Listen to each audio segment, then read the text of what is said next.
right, well, welcome to the Mind Duck Japan podcast 16. Episode 16. Episode 16. On video.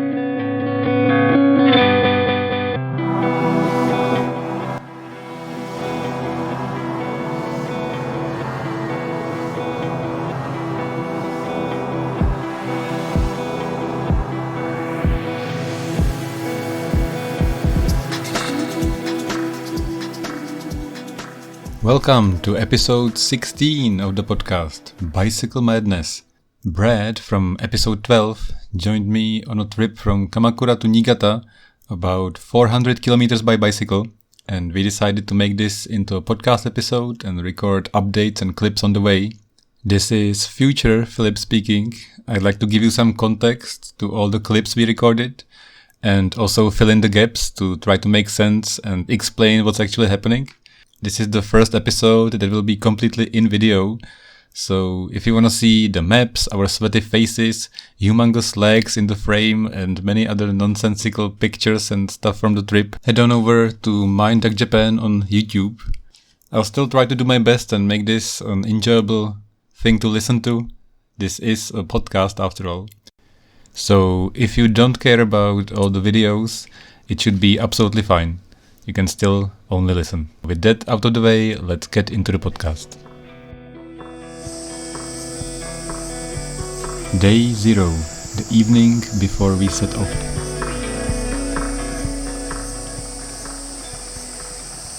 So we decided to go on an adventure. You're on an adventure. You're going on an adventure to Niigata from the south of Japan to the other side of Japan to the sea.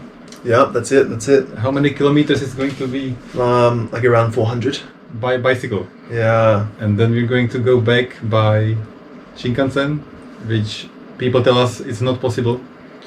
Yeah, everybody's been telling us completely different things, like, oh, you can do it, no, you can't do it. It's just like a whole mix of miscommunication, right? Yeah, so we bought the bicycle bag, and hopefully we're going to stuff the bicycle in it and then put it on the train and then hopefully survive the journey back.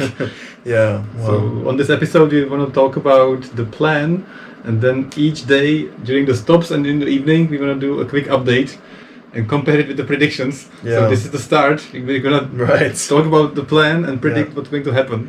Yeah, that's it. So tomorrow we're gonna do 125 kilometers from the south near Fujisawa, Kamakura, Enoshima. We're gonna go along the beach and then hit a river and go along the river north. Yeah. And end up in Saitama or north from Saitama. Hopefully. Yeah. And we're going to sleep in a sex hotel. Well, Love Hotel. Love Hotel. Yeah. Well, it's a good option, I think, because it's relatively cheap, it's relatively luxurious, and you can check in late. So that's what we need, basically. It's ideal for cycling. Right. I've done many cycling trips, and one of the websites that's really popular is called Warm Showers, where you can find free bedding, free place to stay over. Yeah. But nowadays they changed it, and you have to pay, I think, $50 to just register. Oh, really? And I don't even know if people use it in Japan. Jeez, I wouldn't pay $50 for a golden shower. Okay, I wouldn't either. Yeah. But in Japan, they... I don't know if they use it, but you can find all these love hotels which are open very late. You can check in anytime, and you pay just a short time overnight. So I guess the ideal place for cyclists. Yeah, cool. And we're just gonna tell them that we need the bicycles to do all the kinky shit in the hotel. Right. And they're gonna let us take it inside and put it in the bed. Hopefully. Otherwise, I'm sure there's like a car park, right? There's gonna be a car park. Hopefully, yeah. So we can just park our bikes in the car. There are many problems in Japan with bicycles. If you park it on the streets, just lock it up to a fence. The police is going to come, and they are going to take it somewhere and send the bicycle to a random police station. Right. You're gonna pay a fine, which is not much, but you're gonna spend so much time looking for the bike. Yeah. So that's stupid. So we definitely need to keep track of our bikes, where we're parking them. Yeah, but we should be fine with that. I think the main issue is going to be like actually getting to the place on time. Because we have a few different like points along the way. That for example, tomorrow. Before you say that, just one more note about the Love Hotel. One of my friends told me that it is impossible to have two guys go in a Love Hotel because they don't allow gays or lesbians. Oh, seriously? And if you have two guys check-in in Love Hotel, they don't allow you to go in. Seriously? So When did you hear this? Yesterday. Oh, really? So you'll see. Oh. The place. Jesus. I'm glad you have this on camera. Yeah. Oh. Yeah, well, hopefully. Well, the hotel where we're staying doesn't say it is a love hotel. It has all the characteristics of a love hotel, but doesn't say it is one. And the room is a regular room, so you'll see. So that's one of the things you can look forward to by the magic of podcasting. Yeah. You can hear it in a few minutes, but we'll see it in tomorrow's evening. That's it, yeah. So, yeah, you were saying that the place is on the way. So what are we going to do tomorrow? So day one, we're going to go to the hotel. So that trip is 100, how many? 125 kilometers, plus getting lost, plus looking around and exploring. So so let's do, this is what I want to do. Yeah. Let's predict what time we're going to arrive. Okay. If we're going to arrive, and how many kilometers it's going to be. Okay. So I predict we're going to arrive at 10:30 p.m. Mm-hmm. I predict it's going to be 137.5 kilometers. Mm-hmm. And I think we're going to be dead. What do you think? Yeah, I think we will be tired. That's for sure. But I think we'll arrive. I think we get there on time. We're gonna leave pretty early, maybe 7 o'clock in the morning. So maybe about 5 p.m. Really? Yeah, I think very optimistic. 5 or 6. Yeah, I reckon about 5 or 6 p.m. Okay, that's very optimistic. Yeah, well, I'm an optimistic person. I hope it's going to happen. Yeah, it will happen. 100% will happen. I know. I just know. So on the way, I found a few places to see. There's a bunch of lakes we were going to explore, and there is something called Super Public Bath.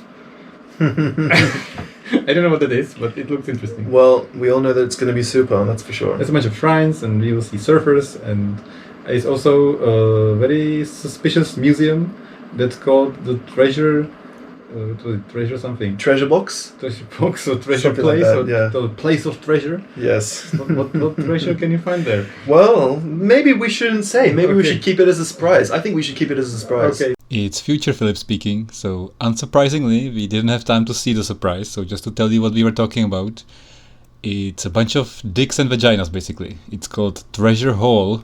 You can see a bunch of pictures on the screen if you're watching the video. If you're not watching the video, just imagine loads of characters, statues, big figurines, keychains, everything with giant dicks and vaginas all over the place. It's a museum north from Saitama in a place called Shibukawa, and it literally says Treasure Hall, and it looks inconspicuous, but once you start looking into it, you find stuff. It looks a little bit like somebody just set up a museum in his whole house. It's like a small place and looks very worn down. So that's a thing. So tomorrow's plan: beaches and surfers, lakes and bridges, treasure surprise, and love hotel. Yes, it's going to be a fun-filled day. All right. So let's move on to day 2. The day of doom. Oh yes. Yeah, D-Day basically. So day 2 is D-Day. So we decided to go to Kusatsu. Never mind. Yeah. Kusatsu onsen. So day 2 is Kusatsu onsen. That'll be amazing. Hopefully. Did you say it's the most popular onsen in Japan? I think it's one of the most popular onsens in Japan. Yeah. Beautiful place. But the thing is that it's going to be in the mountains. So all the way in day 1, we're gonna go along the river. Which should be maybe 100 meters up max. But the second day is going to be 1 kilometer, 200 or 300 meters up. So we're gonna go along the river again and then hit the mountains and die very miserably. Yes. So day 2, D-Day, is mountain day. How many kilometers up is it? It's 1,200 or 300 meters. 1,000 meters, so 1 kilometer uphill. Okay, so 1,300, let's say. And it's gonna be down and up, so it's gonna be more at the end. Right. Yeah. There are all these like curvy lines and roads. It looks ridiculous on the map. So you'll see all that on the video, hopefully. Yeah. Brad's got 50 attachments for his GoPro. Well, yeah, I do. Yeah, but I didn't bring all of them. But so it's gonna be on my wrist. It's gonna be on my chest. It's gonna be on my knee. It's gonna be on my dick. It's gonna be everywhere. There's attachments for every place. Predictions for day 2. 95 kilometers, maybe 5 hours, 6 hours of riding. That's insanely optimistic. I'm going to. Well, you know what? It's better to be optimistic than pessimistic, I think. And you're guessing 95 kilometers is going to be 95 kilometers. 5 hours. Okay. Yes. That's insane. 5 hours, 95 Ks, we can do it. That's pure insanity. Day 3. That's day 2. Day 2. Day 2, my prediction are going to be the worst. I think we're going to be very tired from day 1. I think it's going to be very tough to go uphill. I think it's going to be much longer. So if we start at 10 a.m., I think we're going to arrive 11 p.m. 11 p.m.? Yep. Jeez. And I think it's going to take 110 at least kilometers. 110 Because we're kilometers. gonna get lost in the mountains, we're gonna have to get some water, we're gonna have to find some food, there's gonna be nothing in the mountains, so we're gonna have to go farther to get something. Right. And we're gonna have all the water on the bicycles to make sure we have the water, which is going to slow us down up the hill, That's which is true. going to make us arrive later. Yeah. And we're gonna have all the tired legs from yesterday. Right. So very optimistic, 5 hours. Okay, so day 3. Okay, and then day 3. So that's 110 kilometers. Okay. But it should be downhill from the onsen. Right. Day 3 is the ski mountain, right? Yep. Okay. So we're going to a ski mountain, for like a cheap, what is it, like a hostel or something? Mm-hmm. Yeah. It's nice a hut, and Yeah. it looks like a mountain hut. I reckon a solid day, probably 5 o'clock, 4 or 5 o'clock. Okay. Yeah. I'm gonna be very optimistic this time, and I'm gonna say we're gonna arrive at 8 p.m. 8 p.m. And I think it's not gonna be 110. I think it's gonna be 135, because I feel like it's gonna be something we will want to see, Yeah. and we will feel like it's very easy going downhill, so we're just gonna go there and see it. So that's my prediction. All right. Well, we have the glass half full and the glass half empty Okay. comparisons here. Day 4. Yeah. So day 4 is just 83 kilometers. Very easy. 83 kilometers. No yeah. mountains. Okay. So we will just go to the center of Niigata. Yeah. We're staying in a business hotel, I think. Okay, I didn't know. I think it's a business hotel. It's going to be a relatively flat ride. Mm-hmm. So, well, I think 83 kilometers, so maybe 6 hours, I think. Yeah, 6 hours, 83 Ks. Yeah. I'm gonna say 9 hours. Okay. Jeez, this is going to be a lot of biking the next 5 days. And we're gonna do not 83, but at least 95. That's my prediction. Okay. It's always more. Yeah, really? Okay. Well, he's the professional. I'm not the professional, but I've done similar things. Yeah, he's done these crazy things before, so he knows all about it. I think this is probably my first time doing these long bike trips. So. Which is very admirable that you want to do that. I wanted to go on these trips all the time, and I was very surprised somebody asked me and not I asked somebody. So thank you. No problems, yeah. Very excited. We both bought new bicycles. Yeah. So that's nice. We both have really good gear. Yeah, it's good gear. We've got everything ready to go. Before that, I have to tell you two very quick incidents that happened to me on bicycle trips.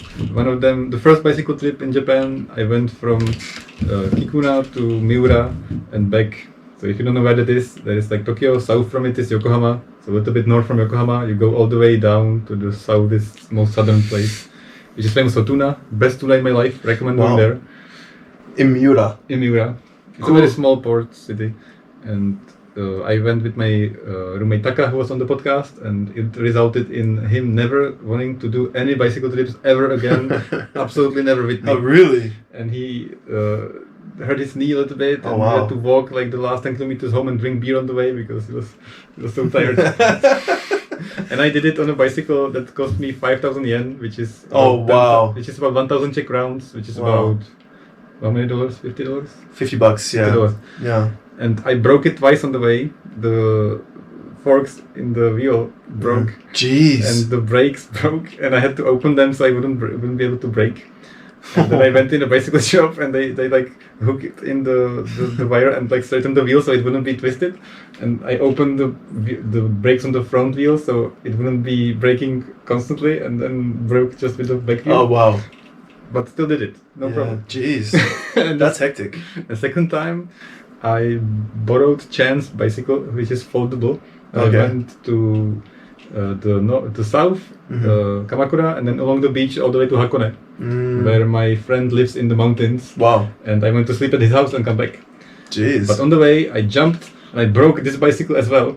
Oh yeah. You can fold the handlebars, and I broke the screw in the handlebars, so they would like constantly be Wow. And I went all the way to Hakone, and there's like 3 ways you can go up the mountain where my friend's house was, and you can go the main road, the old road, or there's a shortcut. I found a shortcut. Okay. I didn't make it all the way up, and I called my friend to pick me up with his car because it was too steep. And the small foldable bicycle is very small and very heavy, and I couldn't make it. And so he came to me, picked me up with his car, and I stepped at his house, and then went home. But when I went home, I was up the hill, and I said, I wanted to use the shortcut, because why not? And on the shortcut, there is a waterfall, and it's like a beautiful forest. Oh. So I went to do that. Little did I know, it's all stairs. Oh, jeez. So I went in the forest about 2 kilometers. On like a gravel road, and then started to be stairs. Oh no. And because I'm an idiot, I was like, okay, I can do this. So I hook the saddle on my shoulder, and I just walk with the bicycle. Oh, okay. So I walk 1 hour, stairs. I walk 2 hours, stairs. Jeez. And after 2 hours, I see the waterfall, so I'm like, okay, I did the waterfall. So I took pictures of the waterfall. Right. And this fucking bicycle is so heavy. Oh no. So I was carrying it on like then it started to be even worse. There were like huge stones, and I had to like jump on them with the bicycle, and it took about 4 hours to get through this shortcut. That's crazy. This wasn't really a shortcut then. It was the best shortcut of my life. Wow. And I hurt so bad afterwards that I just left. I went downhill, and then I just got on the train and went home. I couldn't ride the bicycle because I was so sore from carrying the bicycle. It was the stupidest trip of my life. That's hectic. So when I go by a shortcut, never don't let me. Yeah. Well, there might be some good shortcuts. You never know. But I don't want to go on any more shortcuts. Yeah. Okay, so look at us how we look beforehand. Yeah. And you can compare the video side by side afterwards. That's true. That's true. After 5 days, first of all, I think we're gonna be a hell of a lot more tanned. We're gonna be tanned as fuck. Well, I'm gonna be burnt, and maybe you look like you can get a good tan. So I'm gonna be red. He's gonna be brown. And red bread, brown Phil. Yeah. Anyways, we might end the video here, and we'll keep you updated. So stay tuned. See you in 5 minutes when you listen to the next part. Yep. See you soon. All right. First day of cycling. So we've stopped right here next to the river. It's if you actually have a look at the color of the water, it doesn't look too bad. It's pretty it's a greenish tinge. There's a green tinge to it, but it looks swimmable. Maybe we should go and have a little dip. So, quick update. In terms of like quarters, how many quarters have we finished? One quarter? Maybe less. Okay. All right. So less than a quarter finished. Quite a bit to go. And what time is it now? Maybe like 12 o'clock. Okay, so we've been going for about 3 hours, so maybe like 8 hours to go or something. I would say like if you go faster, it'd be like 6 hours. 6 hours. If you go this pace, it's gonna take like 7-8 hours more. Okay, but we'll end up at the place by the latest maybe 8:30 or 9 or something like that. My prediction still stands, 10 p.m. 10 p.m. 10 p.m. Mr. Optimistic right here. 2 hours later.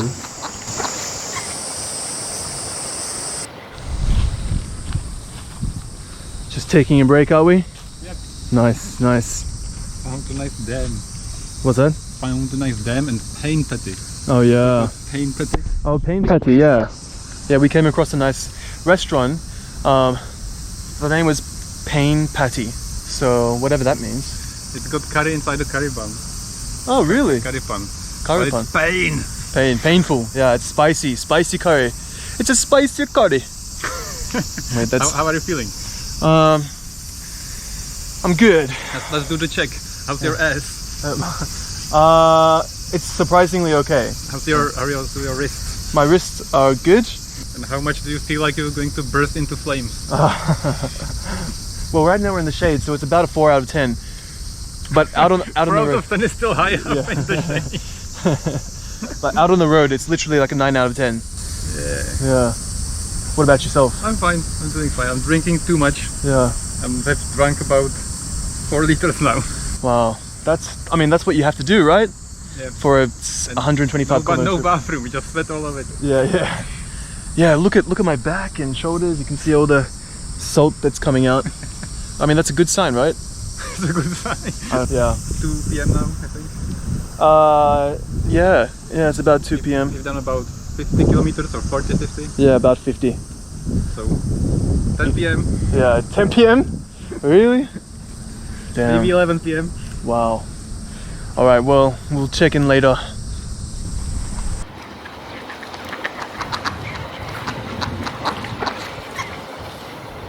Future Philip talking again to tell you how the first day went down. So we started where we planned in Enoshima, went along the beach, and then turned north at the river, and everything was nice. After about 1 hour, we stopped at a shrine. It's really nice. And I went north and came to a fork in the road, where we were supposed to just go north, but because I wanted to see some lakes to the left, to the west, I persuaded Brad to make it a little bit longer. So at the fork in the road, it was about 12 p.m. That's where we stopped at the river. It was the first clip you listened to. And we turned left and went to there's like a big dam and a bunch of lakes. And we made the trip longer. At that point, it was about 2 p.m. And unfortunately, Brad wasn't drinking enough and he got a really bad headache. So when we turned back and continued to the original path, we stopped at this convenience store and we sat on the floor, and Brad looked like he was dying. So we decided that he would go by train.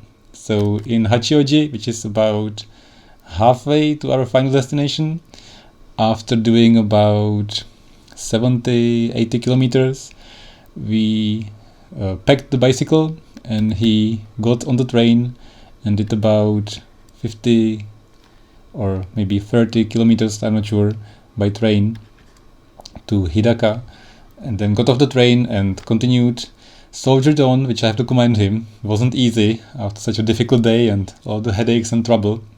So he did about 30 kilometers more and arrived to the Love Hotel at about 9 p.m, doing about 110 kilometers in total. In the meantime, I didn't stop and I just kept going the original way, and I did about 140 kilometers and finally arrived at the Love Hotel at 10 p.m, picked up some food, went around restaurants to look for takeout. Many places were closed, so it took me a long time, and then after some hassle with that, finally at 11 p.m. I arrived to the Love Hotel. Now we couldn't record anything together to do the update for reasons, but the next day we recorded the update, discussed all the shenanigans with the Love Hotel. So let's move on, day 2, and listen to all the nonsense that happened in the evening in day 1. Japanese advertising. Get ready, it's gonna be weird.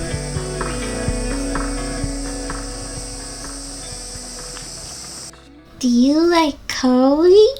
Do you like pain? You can have them together. Come and visit Pain Patty. You can have all the curry and pain you want. Pain curry! It burns! It's so good! Pain burn! It tastes good. Burn all the taste buds right off your tongue. That's why I talk like this. You probably thought that I was a little kid, but no sorry. I just ate too much curry. Day 2. We set off at about 11 and stop at 2 p.m. in a park to discuss the previous day.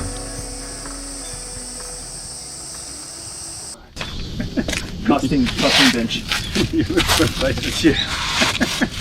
Well, we did 110 kilometers yesterday, so Yeah, I just wanted to say the second longer clip recording this second day, not the first day in the evening, because we had a bunch of issues with the Love Hotel. Oh yeah. So yesterday we did 110, I did 141 kilometers.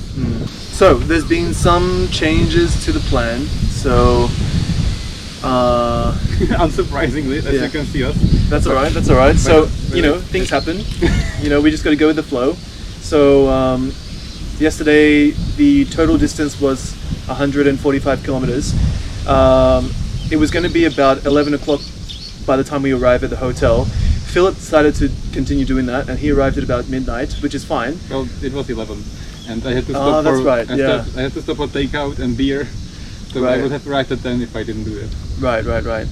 So Philip did the courageous thing and decided to. The plan was 125. Yeah. And I made a poor decision to see the lakes and the dam and all the nice places. Yeah. Which was a very bad decision. Well, I mean, I we still made it. I wouldn't call it a mistake. I would just call it a sidetrack, but that's okay.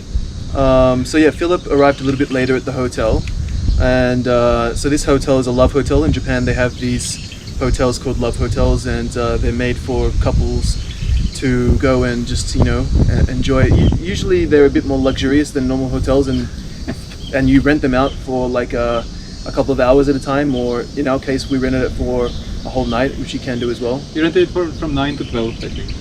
Yeah. Get in at 9, get out at 12, and it's just 4,000 yen, which is ideal for cycling. I think this is the best deal for cycling because you can get in very late, anytime. There's just a machine, no staff. Right. But unfortunately, because you cut out a bit of the trek to save some time, by train you arrived earlier. Yeah. You arrived about 9. I got there about 9 o'clock. So you can compare it with the prediction that you listened to a few minutes ago. Yeah. Well, I was right about the prediction. Oh, no, you were right about the prediction, right? Yeah, he was right about the prediction. No, that's not important. It's just funny to compare. And, so then we had some problems with the hotel. Yes, so the hotel. So, well, we both thought it was going to be fine. Just the two of us staying in the room. Like, there seemed no problems from the website. But when we got there, so I got there first. I checked into the hotel room. First comment: smells like cigarettes. Yeah. As you walk in, you get a gush of cigarette smell, which is not so desirable. My room didn't smell like gush. Oh really? It was felt okay. Okay. It was freezing cold. The temperature was 20 degrees. Yeah. It's just insane. Oh, that's good for me. I hate that. Oh really? Like you went from 35 to like even at night. Yeah. And then you went to 20. I was like, oh, that's true. Like outside riding for like 8 hours or however long it was, going from like 35 degrees, your body is so hot, and then going into a 20-degree room. Like usually I sleep with 20 degrees, but it was like walking into like Antarctica or something. Yeah, so anyway, you went into the room and then you got in. Yeah. The door locked. The door locked behind me. And we were like, "Where's the key?" And there's no key. I was like, "There might not be any key." Yeah. There's no key in the love hotels because once you go in, you can't go out again. So that's what we didn't know. So I was like, okay, wait there. I'm gonna get all the food. So I went to like an Indian restaurant, but they were closed. Yeah. And to Yoshinoya, like a cheap chain restaurant, and got the food. Yeah. And I went to convenience store, a lot of beer and stuff. And I had all these bags and all this food. Yeah. And I went behind the door. Yeah. And Brad was like, what the fuck? Why can't I open any of this? Right. The door wouldn't open. So it's like an auto lock. So then he wanted to pay to get out. Yeah. Which didn't work. It didn't work for some reason. I mean, it worked this morning, but when I tried to pay, which might be like there's a minimum time to get in or something. Yeah, but like that means that you're locked in the room. I don't know how long, but that's very strange. It's very strange procedure. Yeah, so Brad thought he didn't have enough money, so we were like thinking if we should slide some money under the door or something, which was ridiculous. But then some stuff came on the floor, and I was like red, you know how I scare people. Yeah. And like this lady came in and she was like, is everything okay? And I was like, no, he can't get out. Yeah. And she didn't understand what I meant. Yeah. She thought I wanna get in. Yeah. And she thought you were a girl, and she thought like, I think you didn't want me in, and there was like a problem with our relationship. I think that's what she thought. Seriously? Because we kept talking and she kept asking if it's my girlfriend, and if it's somebody I know, and are you sure the person in the room wants me to go in? Seriously? And things like that, and then she left. Yeah. And another guy came and he was like, okay. what do you want to do? And then he kept talking on the phone with somebody. Yeah. And he kept saying like, is it okay to have 3 people in the room? Which I didn't know why he kept saying that. And I said, no, it's just 2 people. And then he kept asking me, is it a girl? And I said, that's not important. So that's when he knew it's not. We should. You know what we should have done? We should have said that there was 2 people already in the room. So then he was trying to get 3 people in the room. Well, then and that might have worked. That wouldn't have worked anyway. If they don't allow, well, I don't know if they allow an orgy. They certainly don't allow 2 guys. I mean, you never know. Like 3 people might buy some stuff, like you were talking about before. Yeah, we were discussing why they didn't allow 2 guys sleep in a room. One of my friends 2 days ago told me that gay sex is absolutely frowned upon. Like, there's nothing. They just don't want to have that there. But I think the real reason is they don't want 2 sweaty cyclists mess up the place and not buy anything. Yeah. Because there's a bunch of shit in the room you can buy. There's pizza and costumes and television and karaoke. And right. there is a vending machine for sex toys. Yeah, there's everything. And so you can spend a bunch of money. And I feel like if somebody who is very stressed about his girlfriend gets in the room finally, he wants to impress her and spend all this money. Right. And that's not what's gonna happen with us. Yeah. So I feel like the main reason why they don't want us there, like 2 people in one room, is that they will make a mess and not spend money. But that's just me thinking. I don't know if that's true. we gotta research that. We'll get back to you on that topic. But so they deprived us of our romance. Yeah, Bastards. that was very upsetting. So I had to go to another room, and we had separate rooms. It was all okay. Yeah. So the conclusion was we had 2 separate rooms, and which worked out fine because otherwise we would have shared a bed. I mean, there's no problems with that. But like, you know, it's always nice to have your own bed. It's a huge bed. Yeah, it would have been a problem. Yeah, it was a huge bed as well, and it was more comfortable this way. But we spent more money than we planned. So at the end of the day, last resort, cycling stops at the sex hotel. I recommend if you're willing to spend like 4,000 or 5,000 yen for one night. Yeah, it's good. That's okay. I mean, you get all the service. There's all towels, shampoos, everything. There's everything. Yeah. So if you need to crash somewhere and it's really late, I think it's the best place. Yeah. And if you're alone, it's okay. If you're not alone and the staff isn't there, I feel like you just get in and pretend like it's okay. Yeah. So if we got in together, I think nobody would have noticed. Right. But because you took the train and went there faster, then it's a bit problematic. Yeah. But I want to talk a little bit about the area because we wanted to stretch the first day as much as possible, so we would be more relaxed the next day, today, so we would have more time to go up the hill. So I found this hotel to have the 125 kilometers and now shorter way today. And it's literally a shithole in the middle of nowhere. What is it? The place in the Love Hotel. Oh, yeah. So you go out of the city and you keep going through these farms. Yeah. And then like there's like the industrial area and there's more farms. Yeah. And it smells like shit. Yeah. I told Brad, I hate to admit it, but I feel like it smells like home. Yeah. Because if you go in the Czech Republic, in the countryside, you can smell like manure and like the vegetables, Right. like the hay, and all these smells, like you get a whiff of all the farming. Right. And that's what was here. So you pass all these farms and then it's like a barren landscape next to the highway and suddenly like a bunch of love hotels. Yeah. It's so strange. Like if you wanted to kill somebody, this is how you do it. Yeah, right. So strange. Yeah, there's about like 20 love hotels in the same area, and then besides this area, it's just farmland. It's nothing. Yeah. It's like nothing. It's so strange. Yeah, it is strange. So some of the love hotels are like on a hill and they have pink balconies with neon lights and there's like a Pegasus on top, and others have like Italian style like facade. And our love hotel is called The Large. Yeah, The Large. Hotel Large. Hotel Large. Yeah. And it's by far the shittiest place there. But the room was okay. I enjoyed the room. It was very clean. Yeah. Very simple. Yeah. I have to say though, I lifted up the box with the tissues and there was a big bug under it. Ugh. So just full of ants. Jeez. It's okay. So that wasn't very nice. Right. Besides the one bug, it was very clean and nice. Yeah. Besides the bugs. But you have to take into account that I'm Czech and my standards are very low.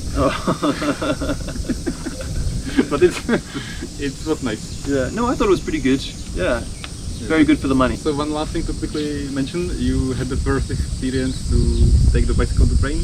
Yes. So what did you have to do? So so yesterday I took I had to take a little bit of a shortcut. So we went on the train for a little bit, and so basically we have to compact the bike down a little bit. So we took the wheels off, and we put we put it all together. We put it inside the bag. The bag was just a little bit too small, but we managed to make it work. In Japan, you cannot just take a bike on a train. In Czech Republic, you can, by the way. Everybody. Oh, really? Even on the escalator, people have bicycles. Oh, wow. So here you have to put it in a compact bag, and they say the regulation is the bicycle cannot like poke outside of it. Then you strap it over your back and you go on the train. Yeah, 'cause the bike is it's not bad quality, so it doesn't weigh heaps. So I could strap it around my shoulder, and it's a little bit big, but as I put it on the train, it took up about a third of the width of the train, but it's thin, so people can just walk around it. So it's not a big deal. Yeah, it's okay. Yeah. You just have to carry it through the ticket gate and get it on the train. Yeah, It's a bit of a hassle, but you said it was okay. Well, going to Tokyo Station might be a different story. We're gonna do that at the end. We're gonna put the bikes on the Shinkansen and go back to Tokyo Station. It's the only place to go directly. Yeah. So that's gonna be fun.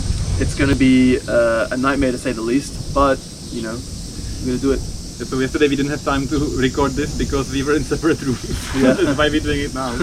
We've done about 20 or 30 kilometers now. Yeah. And we have changed the plan because you're severely sunburned. Yeah. And I don't know if you can see it on the video. I don't know why I got sunburned here. This is what I always get. You got some pretty good lines here too. I got a few lines as well. What is this for? I feel like you're officially scarier than me. This is what we were talking about yesterday. Okay, yeah. So we sometimes encounter like people that feel that they're scared of us. So when we walk into a convenience store or something. Oh, that's normal. Yeah. But now it's even worse. Yeah. And I finally feel like I'm not the person that people don't think. Yeah. People shy away from. Right. Because I think I look like a French vampiric, like skinny, like sweat of a mess. And Brad's face was really red yesterday. Yeah. And I think you were like the Oni, like demon. Right. Like furious. Yeah. You're gonna tear something apart in half. Yeah. Right. Yeah. I'm in full black, and my face was really red and sweaty, and I have red gloves, and my sunglasses were pushing my hair up like this. So I guess you could say that people might have a little shock, maybe. Yep. So just to count our losses, we talked about it yesterday. From 0 to 10, how much damage? Mm-hmm. So we agreed that ass damage is 4 out of 10 or something like that. Yeah. So just the bicycle we bought, like my bicycle is awesome. I got something, it's Merida, and the name is like 100 V Grando Speedo. Yeah. And it goes much faster than my road bike, or the mountain bike I have in Czech Republic. It has much thicker tires. It can go so fast, but it's so hard because it's not suspended, so your wrists and ass hurt more. Right. But you can go uphill really fast and again really fast. It's really nice. And Nice. the second thing, how about the legs? How do you hurt your legs from 0 to 10? I think probably my legs are the most tired. I wouldn't say sore, but just tired. Okay. Yeah. Brad just does protein shakes and doesn't eat any sugar, Yeah. which I would die if I didn't. I have been eating like 5 times as much as Brad. Well, we had a lot at night time. Well, yeah, a big meal. you did. But Yeah. I had that like 4 times during the day. Right. Yeah. So I eat everything like in one big meal, and he spaces it out throughout the day. You're gonna get the 6-pack to keep this up. You're gonna lose so much weight. Well, I calculated all of the calories from yesterday, and it was about 3,500. Okay. So, to be honest with you, I'm at maintenance level. Do you know what I mean? Okay. So I'm not losing, I'm not gaining at the moment. So, I don't know what I'm doing, but I'm definitely eating too much. But I'm doing well. but we're cycling 100 kilometers yesterday. So, we didn't get a headache. Everything's okay. The Yeah. only problem is a sunburn. My worst sunburn is this leg. yeah, It's terrible.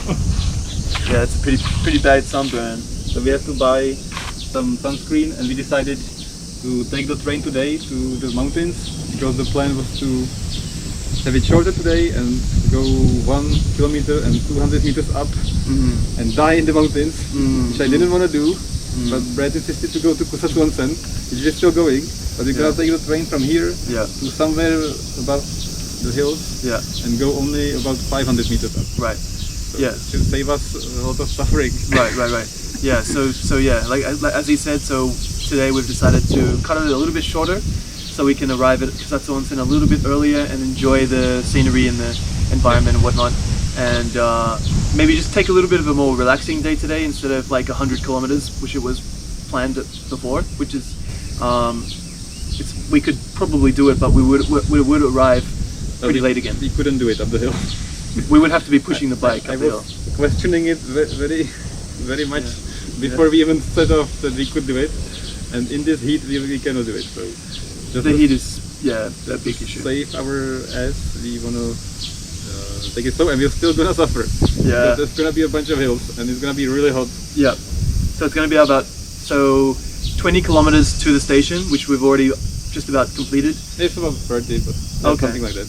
Yeah, we did a bit of a loop around the river, so and then we'll catch the train. So Takasaki station to Naganohara Kusatsuguchi station, which is the nearest to the Kusatsu onsen as you can go by train. Yes. So then from there, it's going to be a 15-kilometer uphill struggle, which might take about 3 hours. We'll see how we go, and we should arrive at Kusatsu at about probably 6 or 7. Okay, my prediction is 8 p.m. Yeah. My prediction is 50 kilometers and 8 p.m. What do you think? 50 kilometers? Yeah, all total today. All right. So we just did about, I'm going to say 25 just now, and then 15, so about 50, 40, maybe 40, 45. I'm going to say 40 kilometers and arrive at 6 p.m. Okay. Do you remember what you said yesterday? Or 2 days ago? 2 days ago you said 90 kilometers and it will take 5 hours. Yes. I'm glad you changed your mind. Yes. Well, this is my first long ride. Yeah, it's okay. So I'm still calibrating my internal, how do you call it? I'm calibrating my internal calculations. So yeah, we'll see how we go. I'm glad you're holding in there. I'm glad you haven't given up. It's great. Oh, there's no giving up here. Today is going to be a little bit more easygoing, but the next day is going to be rough again. But it's going to be downhill, so that's going to be good. And then the last day is more easier, right? The last day should be fine. Yeah. So it's still 80 kilometers, but it should be fine. Yeah. You can always take the train if you don't make it. One last thing, rename the first video to two guys, humongous legs, because I don't know this angle, but the first video we filmed, like 40% of the screen is our legs. Right. That's so ridiculous. Well, if you want to make them bigger, this is a wide angle, so if you just sit a little bit more closer to the edge, your legs will grow dramatically. Yeah. I guarantee your legs will look huge now. Okay. Yeah. Alright. Okay, see you in the evening. Yes. Alright, so yeah, we'll see you again. We'll I'll take some footage on the way and we'll maybe do another update when we get to Kusatsu. Okay. Yeah. Peace! Before setting off up the hill of doom. Okay. Alright. Quick update before going up the hill. Yeah, that's it. So we've just arrived at the station that's close to Kusatsu, and as you can see, there's plenty of mountains in the background that we're gonna climb one of those. I don't know which one, but It's gonna be on the other side of the station, but it's gonna be similar. okay. So Yes. 600 meters up. All right. So wish us good luck. Catch up with you when we finish. Yes. In hell or in heaven. Now, at this point, we did about 10 kilometers, up and down, nothing extreme. And then we started finally climbing the hill with some more steep inclines. And after about 1 kilometer, Brad just couldn't make it. So after a bunch of walking and pushing the bicycle up the hill, we stopped at a shrine that we found in the forest, and I did a prayer. So let's listen to that. It depends on my wallet, so I'm gonna Pray for Brad so he makes it up the hill. Oh, what are you gonna do? Have a 5 yen coin, sir. Well, you're gonna need more than 5 yen for this. You said 5,000 yen. Well, yeah, you might probably need 10,000 yen. We found this. Going up the hill, we barely started like the worst incline. And it's getting very difficult. It's getting worse and worse. What do you do? Once again. Clap twice. You do it afterwards? Now clap twice. You do it through it first? Oh, sorry, yeah, through the first, yeah.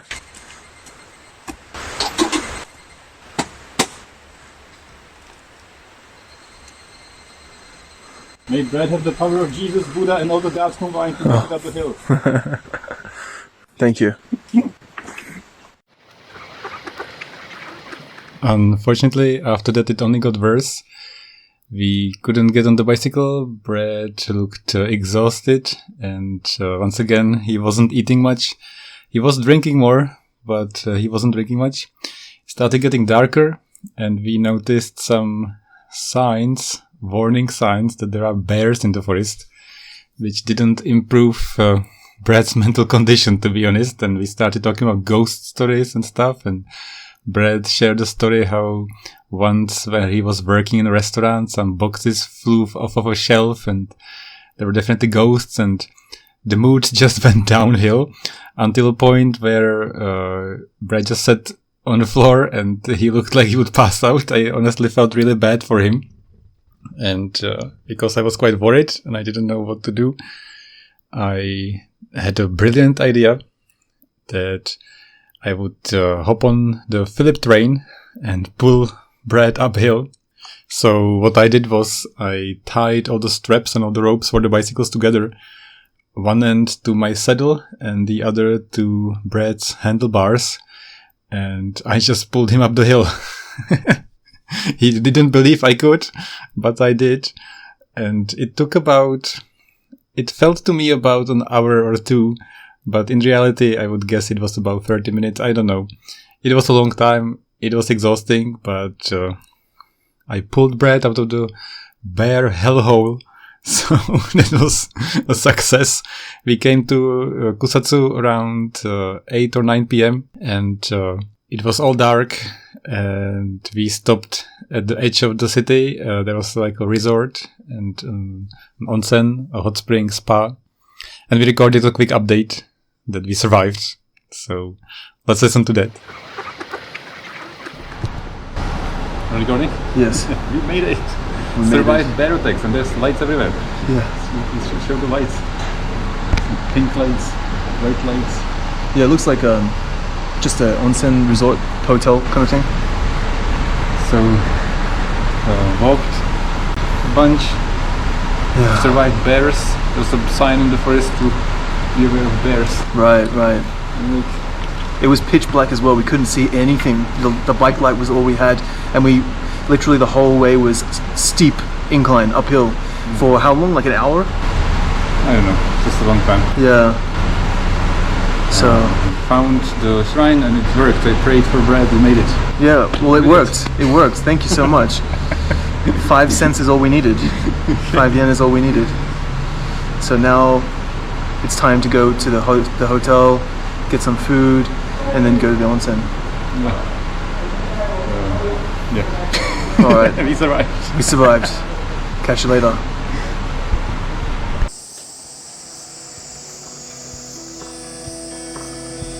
Japanese advertising. Get ready, it's gonna be weird.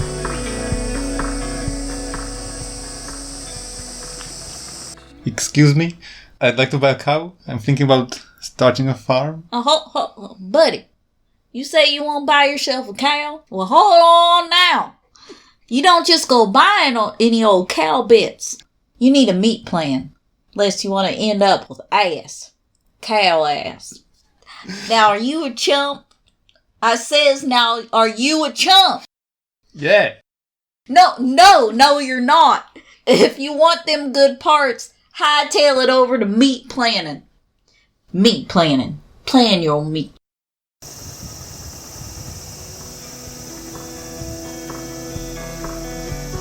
Day 3. Sleeping on a train.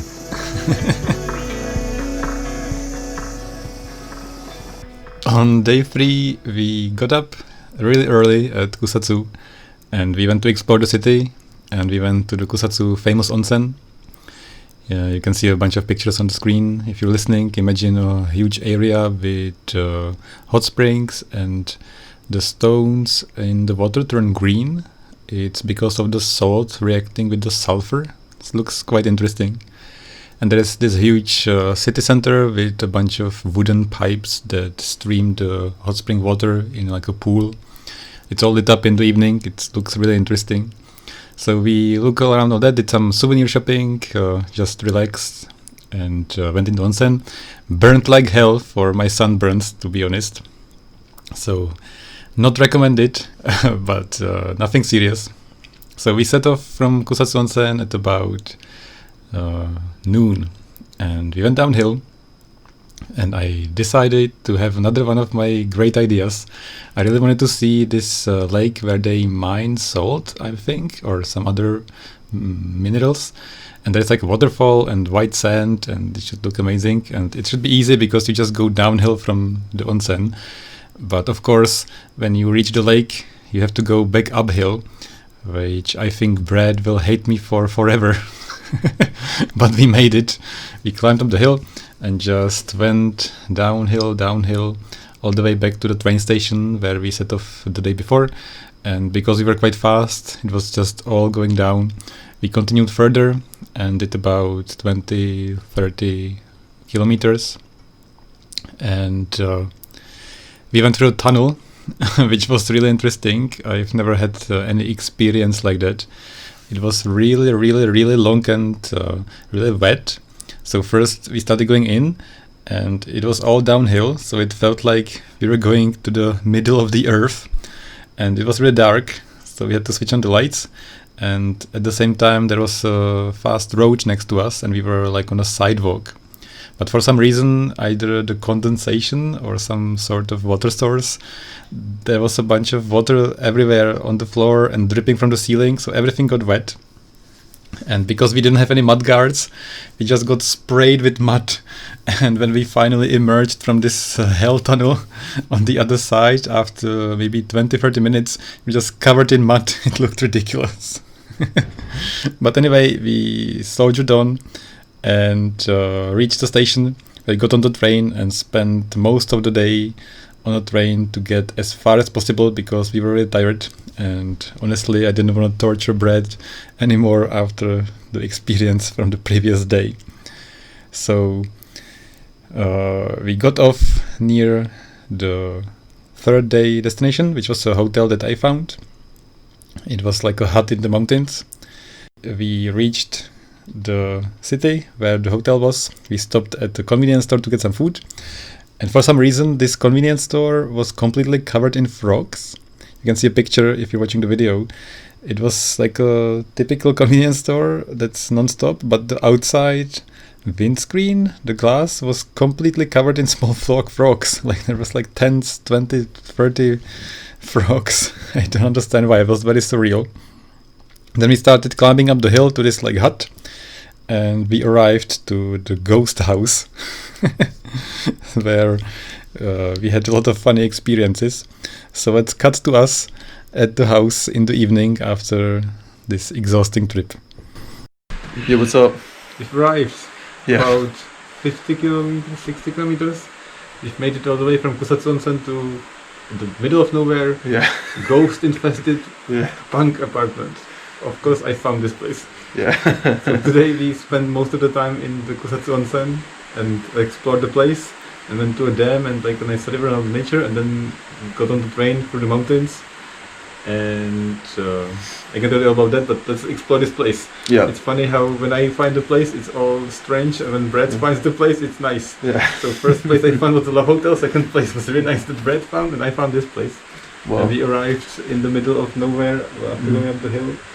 There nothing. Yeah. And this house got like 9 or 10 rooms. It's all just us. Yeah, there's just 2 people in 10 rooms, so. And the owner is 70 plus years old from Hiroshima. Yeah. Jeez. And he's so nice. Yeah, he's nice. He's a nice guy. And, So and Brad's scared of ghosts. well, I mean, you never know what could be here. Anyway, let's have a look. no ghost down there so far. Let's go this way. Why? Just see. It's amazing. I love this place. There's so many rooms. There's nothing. Nobody's here. There's like sinks. Stuff. I don't know if you can pick this up. Maybe he's gone to bed. Yeah, okay. We'll film it in the morning, I guess. Okay. Jesus, these creaks. Did you put that on? No, it was the ghost. No way. Are you kidding me? I didn't touch anything. How did the it go? ghost switched off the light? How did it go off? So anyway, we How did the light go off? we went by train today, and it was really funny because in the tunnel it was so cold that the whole train fogged up. Remember that? There was also ghosts. Because when there's a ghost, it gets colder. Okay, seriously, how did that light just turn off? When you feel a cold breeze, Yeah. it's definitely ghosts. Alright, whatever. Whatever. Alright, that's it. Alright, so tomorrow we're leaving for Niigata. We're staying in a place in Tsubama Sanjo, so that's like kind of south of Niigata city. And tomorrow is a big one. We got about 90 kilometers, 95 kilometers, and maybe a quarter or a third of it is going to be uphill.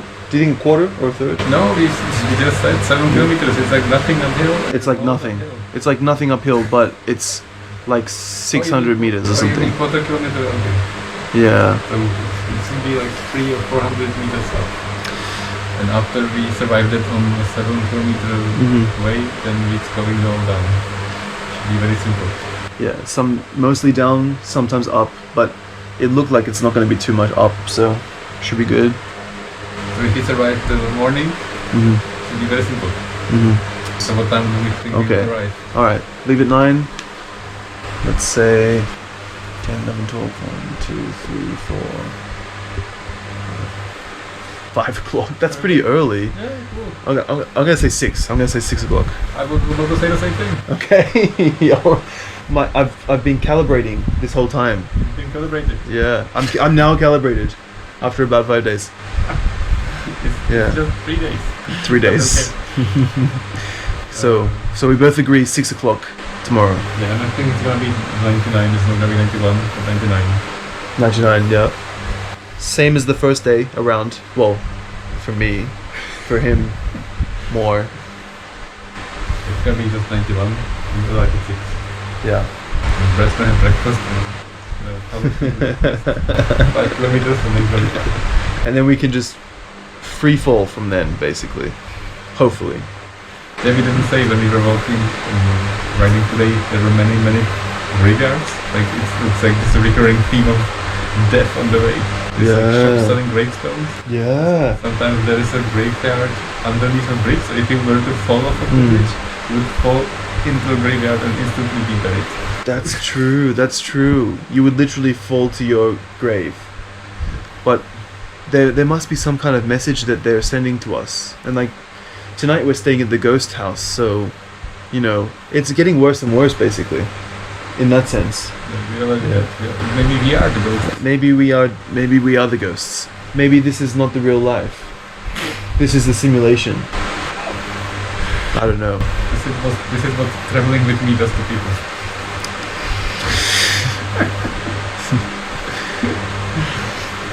I don't think so. I think he's a good motivator. That's it. I think he's a good motivator. Yeah. That's it. Okay. Yeah. We might film something tomorrow morning to see the place. Yeah. Because it's a very interesting place. Yeah. Yeah. It's going to be interesting tomorrow morning. Hopefully we'll get the owner on camera. Yeah. Hopefully. I don't know if it's going to happen, but we'll see. Anyways. Peace out. At the end of day 3, I was sure that Brad is never going to go on any other trip with me ever again, especially after I asked him how he was feeling, and as you just heard a few seconds ago, he said Philip is a good motivator, and then he had this like face in deep thought, and then he said, that's it, so I'm a good motivator, and that's about it. Fortunately, day 4 was perfect. We couldn't have wished for a better last day to round up the trip. So let's move on to day 4. I think he's a good motivator. That's it. I think he's a good motivator. Yeah.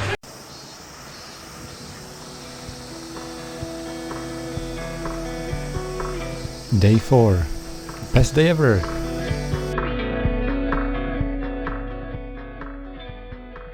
On day 4, we woke up in the hills at the ski resort and planned our last day. This time we didn't have to go by train. We managed to go all the way from the hills, up the mountain, down the mountain through many villages, beautiful scenery, rice fields, rice highways, and then through a valley, finally to the sea. It's amazing. The best day to finish the trip. What you can see is, if you're watching the video, is us exploring the hut at the ski resort where we woke up the last day. There are dolls waiting to be possessed, fish tanks, stuffed birds, hammocks. It's so much stuff to look at. We were hoping to also get the owner himself on camera. He's an older guy from Hiroshima. I think he said he was 75 years old, maybe 80 years old. And finally we did. So let's listen to a quick clip where he showed us around.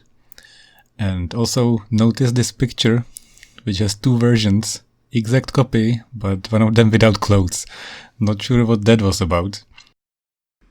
Yeah, Brad said it's perfect to have a ski slope behind your house. Very easy to go. Very Yeah. nice.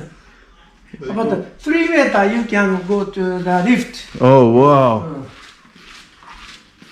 You come here.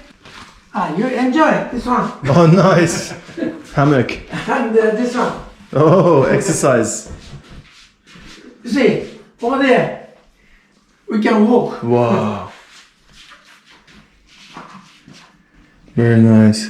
It's a really nice place. Do you have a lot of snow? Yeah. A lot of snow. How much snow usually? Some year, 6 meter. Whoa. Some That's year, crazy. 2 meter. Okay.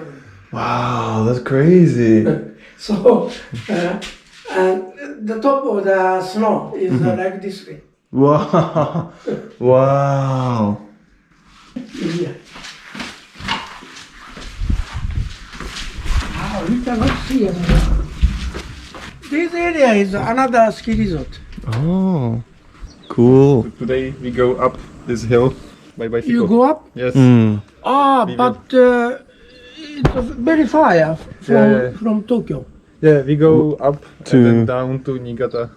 I can show you on the map. yes. So now, you had better go to Tokamachi. Oh yes. Tokamachi. Yeah, I think Yeah. that's correct. Yeah. As the owner himself said, we went to Tokamachi, which is a different way than the original plan. We had to suffer up the hill for about 200 or 300 meters, but after we did that, we could enjoy just a comfortable ride down the hill or all flat. So we went along this river, and then we decided that we have a lot of time left because we were really fast. Also, we discovered the magic of slipstreaming. You'll hear a little bit more about that later. And then we decided to turn left and go to the sea to finally reach the other side of the sea before we go to the hotel. When we finally reached the sea. So for the last day, we recorded a few updates on the way. First going up the hill and then finally at the sea. So let's listen to the last day.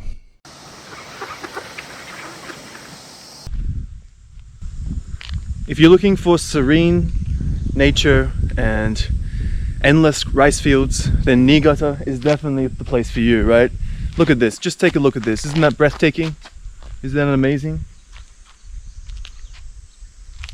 It's like a rice paradise. Well, you know, Niigata is famous for the, was it? I think Koshi Hikari rice. And obviously I've tried it. It's all throughout Japan and it's super delicious. And I believe that you can taste the difference between this Niigata rice and normal rice for sure. But people tell me this is like the rice they eat just plain. Yeah. Because they like it so much. Yeah, you can eat it plain and it's like a orgasm in your mouth, right? Yeah. Okay. I wouldn't call it that, but it's definitely nice. Well, depends on the person, right? Okay.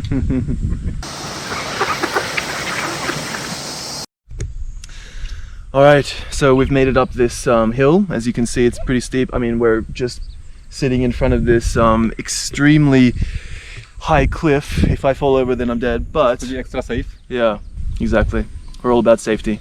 On the way up, we met a place where somebody left a bag, and they tied a ribbon, and then they hung it up a tree, and they put a sign that it's like Wasuremono, lost property. Yeah.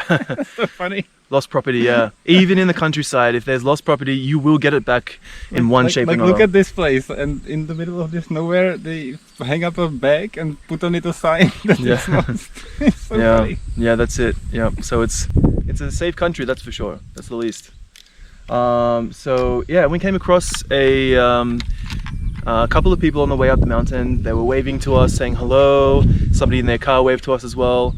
It just goes to show that the countryside in Japan is definitely a different vibe than the city. And I'm sure that's true for many countries, but it's also true for Japan. A lot of people say, including myself, that the people in the city are quite different. They just fed up with foreigners and tourists. That's every big city, I feel like. Yeah. There's too many people coming in and out, and it's so busy. People here are much more calmer and relaxed and easygoing. So when foreigners come in, they're just happy to see them, Right. because it's interesting. I mean, anybody who comes in, they like company, I think, and it's like an extra boost of interesting company. So Right. It's just a bit of interest in their otherwise mundane lives. I don't think it's mundane. I think it's just calm and like they like it. They look like they're having a happy life. Yeah, that's it. I mean, it'd be nice to live out here. I probably prefer the city, but that's just me. I don't want to live here. You don't want too to? many farming, too much farming. Too much farming. Farming is a hard job, seriously. Yeah, farming is a very difficult job. I don't like gardening. Yeah. I don't think, Yeah, gardening is tough. Yeah, the other night, so I lost my Suica card, so I lost my train pass, and so I went to the. So first of all, the train pass already has some pre-booked Shinkansen bullet train tickets online, so through the internet on the card. So that means that there's about 20,000 yen, $200 on this card. So it's kind of a big thing if I lose the card. So I went to the Shinkansen gate and talked to them in Japanese. And I mean, it's just a simple thing, right? Getting a new Suica card, getting a new card. In English, there would be no problems. But in Japanese, there's all this paperwork, and there's always paperwork for everything. And you have to fill out your name and write it in Japanese. And like, I'm okay with writing katakana, but I still make mistakes sometimes. And for example, like, if you get stressed out, it's very easy to write something wrong. yes, exactly. I was stressed because, to be honest with you, I get a bit nervous when I speak Japanese to Japanese people. And that nervousness comes out, especially if you're like sweating or something. I don't think you were sweating. Yeah. You're just pacing around too quick and being too fast. And Yeah. like jittery, so just Exactly. have to calm down. Yeah. So I get jittery and all that kind of stuff, and then if they see that, it mirrors off them as well. Do you know what I mean? So they start getting nervous as well. So foreign travels communication tip: if you get nervous, they get nervous. If you look like you don't understand, they will look like they don't understand. So try to look calm and try to find a way to understand, and then they'll try to find a way to understand. So Yeah, and I think if you just have a smile and you crack jokes if you want to, and you're happy, then they'll be happy too. it's more like if you have a bad problem, try not to freak out. Yeah. And if you stay calm, even if you just do nothing and wait and like stop like overreacting or something, then they'll calm down because they know there is not such a big deal. And they'll try to solve it. But if you're like freaking out, they'll be more nervous and they will not be comfortable talking to you, and they will not want to talk to you so much. Right. So I feel like that's a good thing in any language, any country. That's just life advice, right? That's just that's a good way to live. So pro advice I told Brad yesterday when he was looking for his car: just stop and do nothing. Right. just relax. Try not to think about it. Right. Just relax for some time. Yeah. and then do something, because if you keep doing more and more, you just keep freaking out more. And then you make more mistakes. Yeah. Yeah. That's it. All right. So Philip's life advice 101, right there. And the next lesson is coming up soon. Yeah. Okay. Dry your underwear when you're going uphill. Oh yes. Let's see if we can have a look at that. Oh, you can't really see it from here after sure. I got special seamless cycling underwear from Don Quixote. Oh, it's not there anymore. Oh, sorry, that's my bike. Oh yeah, here we go. The best underwear. Very good for cycling. Excellent, yeah. Wash it and dry it on the way up the hill. And you have to have the stripes as well. It's not zebra print, right? It's not zebra. I don't know. No, it's just stripes. Something. Okay, excellent. Life advice 101 from Philip. All right. Ridiculous. Here we are. Made it. Yeah. Yes. You. This is it. We're here. This is the ocean.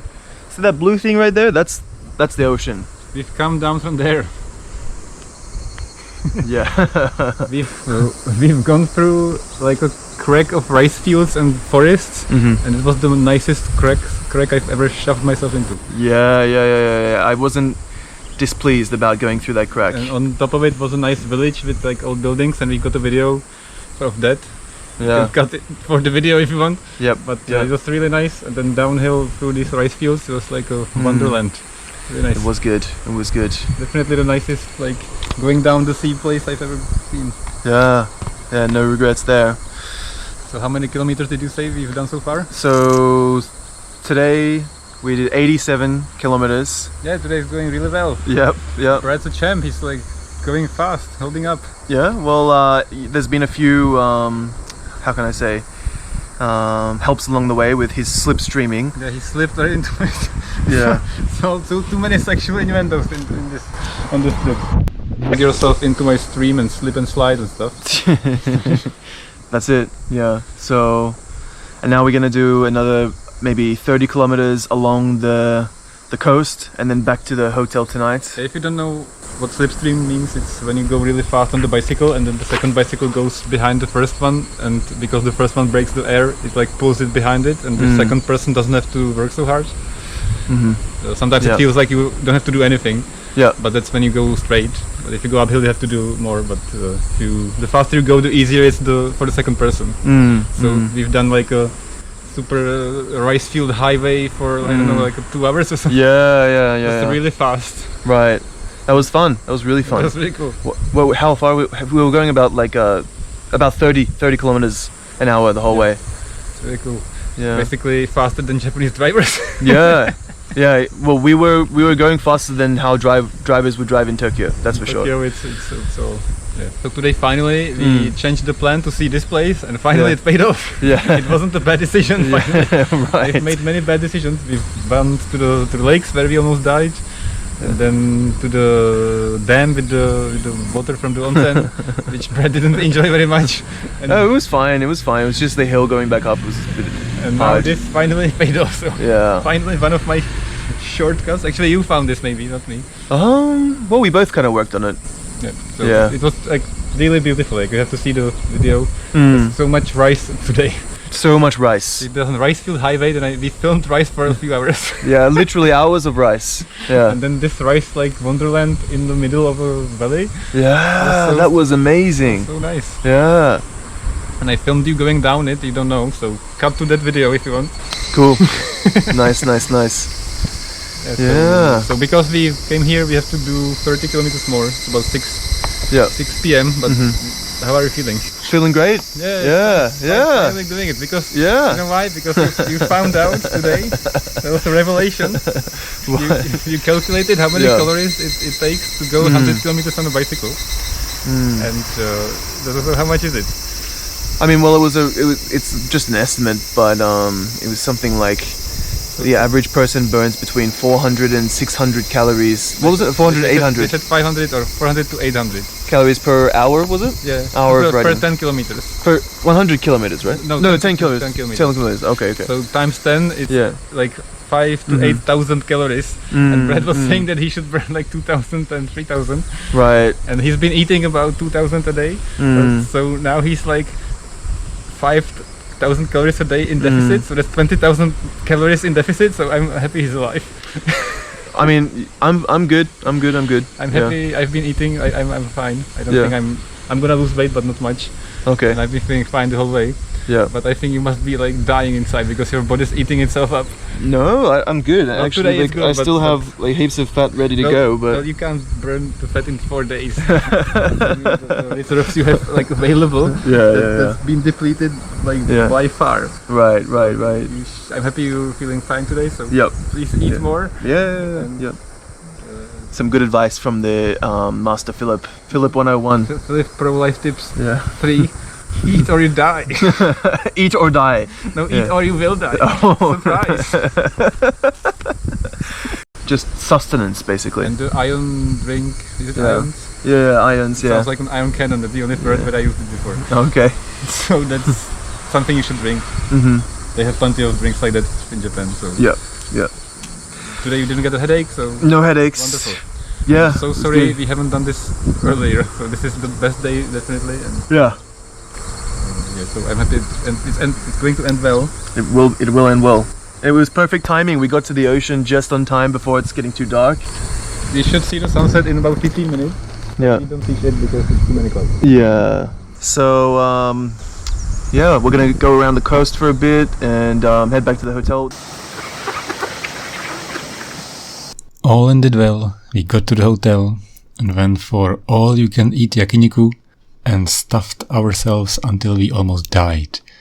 Yakiniku is a barbecue restaurant where you grill meat on top of the table, like at the table where you sit. The grill is built into the table. And we ordered so much meat that the staff had to come and tell us that we should slow down because the plates with the meat can't fit on the table anymore.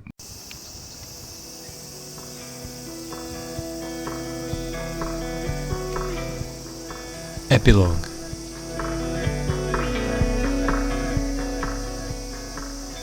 Here's a short clip we recorded at the train station on the way home just to finish up this trip. Also, notice the guy in the background. There was a guy with a comic book walking around and trying to get in the frame, and then he finally managed to get in the camera frame.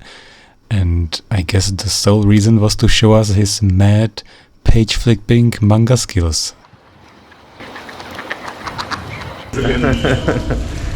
Yeah, what's up? Yay! We're here. We almost fell asleep.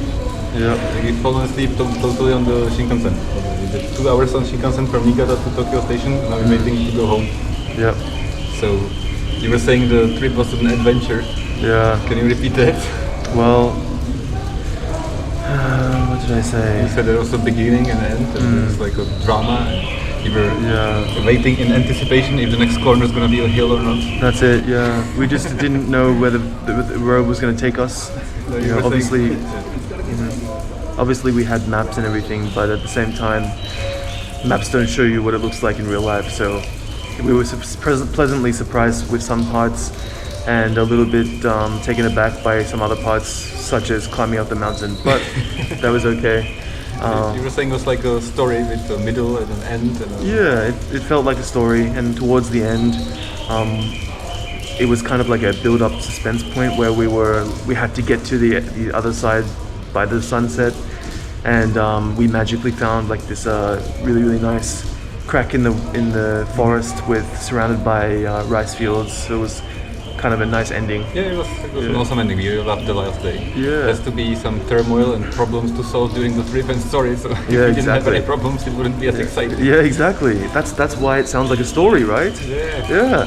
So if you don't know what the sound is, somebody's probably flushing the toilet or something. And now we're waiting for the train. Yeah, I meant to say actually there's a good expression people say in Czech. You touch your bottom. What do you think it means? No idea. I feel like you have touched your bottom on the second day when you were climbing the mountain. I don't know what it means. So you should stop touching your ass and just go down the mountain. People say that when you have like your energy depleted and you have like the tank, the gas tank, and then you touch the bottom of the tank and there's nothing else to go on. Okay. So people literally say you touch your bottom. Oh wow. In Czech it's sáhnul is not no. But I don't know if anybody who's Czech is watching this. Might be. So yeah, but you recovered and it's great. Yeah. I'm happy you did so well on the last day. Yeah, well, Philip did a great job as well. Nice work, Philip. Congratulations. Yeah. So yeah, I feel like we might go on a trip again, maybe. Yeah, of course we will. No problem. No. How can I say? There's no way that we wouldn't. Yeah. Okay. Yeah. I was saying off camera when you said I was a good motivator, I was sure you weren't going on the next trip. So now I feel like after the last day that was nice, you might go the next trip. Yeah. So that could be, it could be, sounds promising. So Definitely. Before you switch it off, Yeah. how do you feel damage-wise and tired-wise? Well, I'm not so much tired from biking, just tired from travel. And damage-wise, well, I lost a Suica card and a little bit of money, and that's about it. So it's not bad. I want to talk about the costs just a bit, but I can do that later. Yeah. So coming up on the podcast, a review of all the numbers and how much it costs and stuff. Yeah. But we don't have to do that now because the train's about to come. Yeah. So thanks for watching. Yeah. 2 giant legs on camera. Yeah. Actually 4. 2 Yes. giant pairs of legs, that's what I want to say. Yes, exactly. All right. Well, see you on the next time. Okay.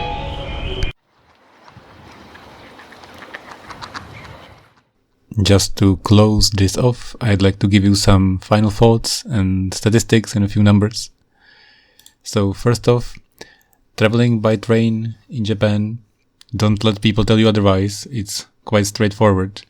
Just disassemble the bicycle, can take you about 15-20 minutes, put it into this bag. In Japanese it's called Rinko bag, you can buy it in any bicycle shop, it's pretty straightforward. Traveling on a bicycle in Japan is extra convenient. There is a convenience store on every corner. If there isn't a convenience store, there is always a vending machine to buy a sweet drink or something, even in the mountains and in the hills. Sometimes it's kind of eerie. You can see just darkness, and in the middle of a field, there's a lit up convenience store. It's like it's calling for you to buy a sweet drink. The roads are extra smooth. Nobody has a mountain bike in Japan, no wonder. I was quite surprised that there are only road bikes, but you don't really need anything else. All the roads are so well kept that it doesn't make sense to have any other bicycle. Also, Japanese drivers are quite slow, and I feel like they're much more careful, so I felt much safer on the road than in Europe.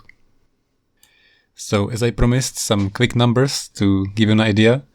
So, overall, we did 329 kilometers in 4 days. I did 31 more, so that's 360 kilometers for me. To compare the predictions, I put all the numbers on the screen. I don't want to bore you just reading numbers, but long story short, I wasn't too far off, and I feel like Brad got very much calibrated at the end. A few numbers about prices, just to give you an idea how much it all cost. It's all gonna be in yen. 100 yen is $1, and also 20 Czech crowns. So if you are Czech, just divide by 5. If you're American, divide by 100. So you can get an average, pretty decent bicycle for 30,000 yen. A very good bicycle to my standards for about 70,000 yen. If you stay at a love hotel, one night will cost you 4,000 yen for a room. And if you can sneak into people, that's really cheap.